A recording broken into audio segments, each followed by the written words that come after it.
बहुत सारे स्टूडेंट होंगे जिन्होंने 11th का 12th का तैयारी किया होगा, लेकिन बोर्ड के होने की वजह से रिवीजन ठीक से नहीं कर पाए होंगे। ठीक है, डेली 10-12 घंटा पढ़ते हैं। कुछ लोग होंगे एकदम पागलपन की तरह पढ़ेंगे, ठीक है, जो 12-13-14 घंटा डेली पढ़ते हैं। पर उस डिसिप्लिन से यकीन मानिए आपको कोई भी फायदा नहीं होने वाला है। आपको पता होगा चौथ जाना है कि आप वेक्टर पढ़ रहे हैं, यूनिट एंड डायमेंशन पढ़ रहे हैं, तो आपका 1 महीना टाइम बर्बाद हो जाएगा। समझ रहे बात होगा। तो जितने ही बड़े आप सपने देखते हैं उतना बड़ा ज़्यादा फाइट करना पड़ता है हमें। तो वहाँ हमें सेल्फ डाउट होता है, और वहाँ पे आपको हमेशा मोटिवेट करने के लिए आपको कोच चाहिए जो आपको डेली उठाए, दौड़ाए, एक्सरसाइज कराए। समझ रहे बात। ये हर फील्ड में होता है।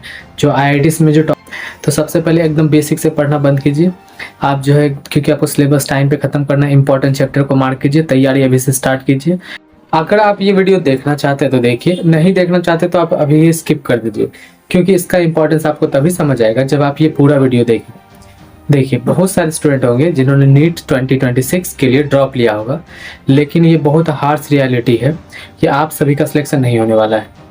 और ये बात मैं डायरेक्ट इसलिए बता रहा हूँ क्योंकि आप क्या करें कि आप अपने सिलेक्शन को श्योर कर सकते हैं। देखिए, सबसे पहले तो आपको ये समझना पड़ेगा, जो मैं आपको बता रहा हूँ, कि अभी बहुत सारे ड्रॉपर के लिए बैच आएगा। बहुत सारे स्टूडेंट होंगे जो सिर्फ बोर्ड्स के होंगे, चाहे वो किसी भी स्टेट बोर्ड से हो, चाहे CBSE बोर्ड से हो। उन्होंने प्लेन सिर्फ 12th की पढ़ाई की होगी, लेकिन आपको पता है नीट या JEE की तैयारी करें, उन पूरे सिलेबस में 2 चीज़ हमेशा जंजाल बन जाता है आपके सक्सेस के बीच में। एक है फिजिक्स और दूसरा होता है केमिस्ट्री। ठीक है, अगर आप नीट की तैयारी नहीं करते हैं तो आपको मैथ्स से भी डर लगेगा, लेकिन अगर आप नीट की तैयारी करते हैं तो आपके लिए बायो से भी डर लगेगा। मैक्सिमम लोग बायो से डरते नहीं है, पर उनके चीज़ों को याद नहीं रख पाते हैं, ये बहुत सारा कंटेंट जमा हो जाता है। मैं बेसिकली ये बताने के लिए आप लोगों को आया हूँ कि आपको प्लानिंग कैसे करनी चाहिए अपने रिजल्ट को लेकर। देखिए, अगर आप JEE के स्टूडेंट होते हैं तो एक वीडियो से पहले आप समझिए कि आप सिर्फ एक बातों से गाइड नहीं हो सकते हैं, पर आपको गाइडेंस किससे लेनी चाहिए और कैसे लेनी चाहिए वो आपको पता चल जाएगा। देखिए, बहुत पहले एक फिलोसोफर थे, वेस्टर्न फिलोसोफर, उन्होंने कहा था कि अगर हम कोई चीज़ को समझना चाहते हैं तो वहाँ पे 2 चीज़ें होता है। पहले तो ये होता है कि हमें समझा कौन रहा है, यानी कि वो चीज़ बहुत इंपॉर्टेंट होना चाहिए कि जो आपको समझा रहा है क्या वो कैपेबल है आपको समझाने के लिए या नहीं। दूसरा ये भी, क्या आपको स्टेट ऑफ माइंड में है कि आप समझे मेरी बात। जैसे कई बार क्या होता है कि हम मिरर में अपने आप को देखते हैं तो हमें अपना चेहरा गंदा दिखता है। तो 2 चीज़ें हो सकती है, हमारा चेहरा ही गंदा हो, या हो सकता है वो मिरर ही गंदा हो, या ऐसा भी सकता है दोनों चीज़ गंदा हो। तो अगर हमें दोनों चीज़ों को समझना पड़ेगा, कई बार हमारे चेहरों पे गंदा लगा होगा और मिरर साफ करे कोई फर्क नहीं पड़ेगा। मिरर को हम छोड़ दें, खुद को साफ करें, मिरर में गंदा हो तो भी नहीं देख पाएंगे। तो दोनों चीज़ को समझना बहुत ज़रूरी है। हो सकता है ये आपको गोल गोल बातें लग रही होगी, पर पहले आप उस स्टेट ऑफ माइंड में आ जाएं कि मेरी बातों को समझ सके, वो ज़्यादा इंपॉर्टेंट है। क्योंकि ऐसे आप वीडियो बहुत सारे देखते हैं, पर आप समझिए बात को कि आप कैसे टॉपर बन पाएंगे। बहुत सारे स्टूडेंट होंगे जिन्होंने 11th का 12th का तैयारी किया होगा, लेकिन बोर्ड के होने की वजह से रिवीजन ठीक से नहीं कर पाए होंगे। ठीक है, बहुत सारे लोग होंगे जो प्योर प्लेन बोर्ड पढ़ के आए होंगे। अब वो कहीं इंस्टीट्यूशन में एडमिशन लेंगे या फिर ऑनलाइन कोर्स करेंगे, तो मेरा सजेशन रहेगा कि आप जो है ना रिकॉर्डेड बैच से करें। ऐसा इसलिए कि बहुत सारे लोग क्या करेंगे, ऑनलाइन कोर्स करेंगे डायरेक्ट लाइव। तो लाइव में क्या होता है कि डिसिप्लिन जिनमें कमी होता है उनको लाइव क्लासेस लेना चाहिए, क्योंकि वो सोचते हैं कब लेंगे, रिकॉर्डेड है कभी भी पढ़ लेंगे। इसलिए जब लाइव क्लासेस होता है तो उनके बीच डिसिप्लिन होता है, पर उस डिसिप्लिन से यकीन मानिए आपको कोई भी फायदा नहीं होने वाला है। आपको पता होगा 24 लाख लोग एग्जाम देंगे, ठीक है, 80% लोग होते हैं जो हार्ड वर्कर होते हैं, जो एवरेज तरीके से पढ़ाई करते हैं, डेली अपना रूटीन पूरा करेंगे, ठीक है, डेली 10-12 घंटा पढ़ते हैं। कुछ लोग होंगे एकदम पागलपन की तरह पढ़ेंगे, ठीक है, जो 12-13-14 घंटा डेली पढ़ते हैं।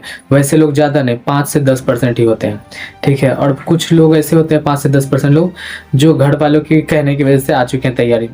वैसे लोगों का कहीं सिलेक्शन नहीं होने वाला है, समझ रहे हैं बात। लेकिन हमें भीड़ में वही दिखता है, जैसे पूरा वाइट पेंट वाला दीवार हो, उसमें एक ब्लैक डॉट आप बना दे तो आपका नज़र वहीं पे जाता है। सेम हमें मैक्सिमम दिखता है कि ज़्यादा लोग पढ़ाई नहीं कर रहे, पर ज़्यादातर लोग जो कहीं एडमिशन ले लेते हैं, जिन्हें अपने सपनों से प्यार है, वो एवरेज तरीके से पढ़ाई करते हैं, 8 से 10 घंटा पढ़ते हैं, पर उनका पढ़ने से कोई फ़ायदा नहीं होगा। क्योंकि आपको पता होगा नीट में मुश्किल से सारे चीज़ों को मिला दिया जाए, सारे तरह के मेडिकल कॉलेज को, तो 1 लाख के तकरीबन ही आपका एडमिशन हो पाएगा, जबकि 24 लाख लोग फॉर्म फिल कर रहे हैं। तो सबको तो एडमिशन नहीं मिलने वाला है। और जीएमसी की बात करें तो उसमें 30-40 हज़ार होंगे, और जो सुपीरियर कॉलेज हैं वहाँ मुश्किल से 8 से 10 हज़ार ही सीट होंगे। समझ रहे होंगे आप मेरी बात। तो आपको तैयारी कैसे करनी चाहिए? सबसे पहले कि आपका जितना सिलेबस पहले से कंप्लीट है उसको जीरो मत समझिए, एकदम जीरो से स्टार्ट मत कीजिए कि पूरा बेसिक मैथ से स्टार्ट कर रहे हैं, उसको पैरेलली रखिए। ठीक है, आप स्टार्ट कीजिए उन जगहों से जहां तक आपने छोड़ा है पढ़ाई।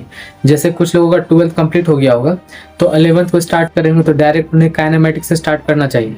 हाँ, पर इसका मतलब मैं बिल्कुल ये भी नहीं बोल रहा हूँ कि आपको बेसिक मैथ्स पढ़ना ही नहीं चाहिए, उसको साइड बाय साइड रखिए।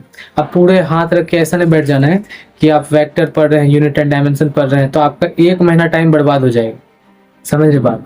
तो उतना, अगर आप 12th का एग्जाम दे चुके हैं, आप ड्रॉप पढ़े, तो उतना बेसिक तो आता ही, पर इसका मतलब ये नहीं एकदम बेसिक से स्टार्ट करें। आप एकदम बेसिक से भी स्टार्ट कर सकते हैं। वैसे आप तब कर सकते हैं जब आपको कोई कोच करे। ठीक है, जैसे मैं आपको बताता हूँ, पूरे इंडिया में से कोई भी टीम होती है, उन्हें करोड़ों लोगों से फाइट करना होगा। तो जितने ही बड़े आप सपने देखते हैं उतना बड़ा ज़्यादा फाइट करना पड़ता है हमें।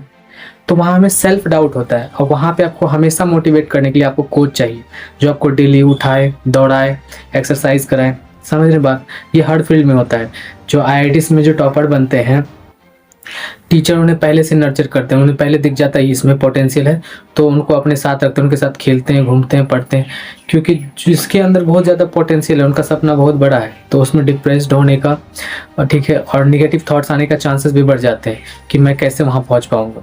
तो इसलिए कोच करना जरूरी होता है। लेकिन मैक्सिमम लोग क्या हो रहे हैं, कोच नहीं किया जा रहा है, उन्हें किया जा रहा है क्या, टीच किया जा रहा है, मतलब सिर्फ पढ़ाया जा रहा है कि आप यहाँ देखिए, ऐसे ऐसे कीजिए और सीख जाइए, कर लीजिए। तो आप समझिए कि 24 लाख में अभी ऐसा टाइम आ चुका है कि ऑनलाइन पढ़ने वाले लोग जो हैं, चाहे वो पेड कोर्स से खरीदें, चाहे यूट्यूब पे फ्री कोर्स से पढ़ें, चाहे टेलीग्राम से वायरल चीज़ों से पढ़ लें। समझ में आ रहा है बात? उन सभी को भी मिला देंगे तो कम से कम 24 में 20 लाख लोग जो कहीं ना कहीं से तो पढ़ रहे हैं। अगर 20 लाख लोग अच्छे टीचर से पढ़ रहे हैं आज की डेट में, क्योंकि वो नॉर्मलाइज हो गया, तो क्या लगता है आपको सभी का सिलेक्शन हो जाएगा? बिल्कुल नहीं होने वाला है। इस बात को समझिए। मैं क्या बोल रहा हूँ, गलत बोल रहा हूँ, सही बोल रहा हूँ, वो आपको बाद में समझ आएगा, क्योंकि ये बेसिकली किसी एक इंसान का भी ये काम आ जाए, कोई एक भी बच्चा मेरी बातों से अपना प्लानिंग को सुधार के डॉक्टर बन जाए, तो मेरे वीडियो का जो पर्पस है वो क्लियर हो जाएगा। समझ में आ रहा है बात? बाकी हजारों वीडियोस डेली अपलोडेड होते हैं, आप उनको देखिए, समझिए, जो आपको ठीक लगता है, पर सोशली कट मत होइए, क्योंकि दुनिया में क्या चल रहा है वो भी पता होना आपको ज़रूरी है।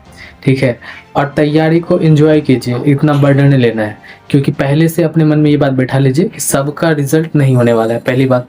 दूसरी बात, ये इसका मतलब ये नहीं कि मैं आपको निगेटिव कर रहा हूँ, ये रियलिटी है। देखिए, अगर कोई आपको मोटिवेट कर दे कि आप प्लेन से कूद सकते हैं, तो आप प्लेन से कूद जाएंगे। पहले आपको डर लगता है प्लेन से कैसे कूदे कैसे कूदे, फिर कोई मोटिवेट कर दे आप कूद जाएंगे, तो आप मारे जाइएगा। आपको सोचना पड़ेगा अगर यहाँ से गिरेंगे तो मर जाएंगे, इसलिए कूदना है, लेकिन सेफ्टी बेल्ट के साथ। अगर आप पैराशूट के साथ कूदते हैं तो आप बच जाएंगे। समझ रहे मेरी बात? तो नेगेटिव सोचने का मतलब ये नहीं कि नेगेटिव हो जाना, हाँ, पर नेगेटिव होते कब है, कोई मनहूस टाइप का इंसान आपके जीवन में आ गया, मतलब आसपास रहता है, जो बार बार आपको बोलता है कि आपसे नहीं हो पाएगा, तो वैसे लोगों से दूर रहिए, क्योंकि वो आप चाहता है नहीं कि आपका सिलेक्शन हो। पर गलत रास्तों में, मतलब अगर आप गलत प्लानिंग कर लेंगे तो आप वहाँ तक पहुँच ही नहीं पाएंगे। मेरी बात को सीरियसनेस के साथ समझिए। मेरे टीचर ने एक बार कहा था मुझसे, पता है क्या, उनसे एक बार पूछे, सर कोई ऐसी चीज़ बताइए जो आप हमेशा, मतलब मुझे याद रहे। तो उन्होंने बताया था कि एक बार ना एक स्टूडेंट आया उनके पास और उनसे पूछा कि कोई ऐसा बात बताइए जो मैं सक्सेसफुल हो जाऊँ। तो टीचर बहुत अच्छे से बताते थे, ये करो वो करो, सब कुछ ठीक था। फिर अचानक क्या हुआ ना, 1-2 साल के बाद वो आया मिलने के लिए, बोला कि सर हम आपके स्टूडेंट थे, पहले पढ़ते थे। तो उसके बाद बोला कि अभी क्या करते थे? बोला अभी ठीक ठाक है। बोला कि सर अगर आपका बात मान लेते ना पहले, तो आज हम भी IITian होते। तो पता है सर ने क्या कहा? सर को बहुत अफसोस हुआ। उन्होंने बोला कि जो इम्पोर्टेंट बात था उन्होंने हंसी मजाक में बोल दिया था, तो वो सीरियस हो गए। बोले कि जब भी किसी को समझाना होगा तो एकदम सीरियसनेस के साथ समझाना चाहिए, क्योंकि हल्की बात नहीं, अगर आप सुन लेंगे तो आपकी किस्मत बदल जाएगी, आप डॉक्टर बन जाएंगे। पर अगर आप सीरियसनेस के साथ हर चीज अच्छी बातें बता रहे हैं लेकिन मजाक में बता रहे हैं, तो आप उसको मजाक में ही लेंगे और समझेंगे नहीं इंपॉर्टेंस। जब आप फेल कर जाएंगे तब आपको समझ आएगा कि क्यों फेल कर गए। इसलिए प्लानिंग जो आपको करना पड़ेगा, मैंने आपको बता दिया। अगर आपको कोई भी प्रॉब्लम होता है, कुछ भी पूछना चाहते हैं, कुछ भी जानना चाहते हैं, तो आप कमेंट कीजिए, या फिर इंस्टाग्राम का लिंक आपको मिल जाएगा डिस्क्रिप्शन में इस वीडियो को, तो आप वहाँ पे भी मुझसे पर्सनली क्वेश्चन पूछ सकते हैं प्रिपरेशन के रिगार्डिंग। कोई फी मैं नहीं लेता हूँ, ठीक है, आपको कोई टेंशन नहीं लेने वाली बात है। ठीक है।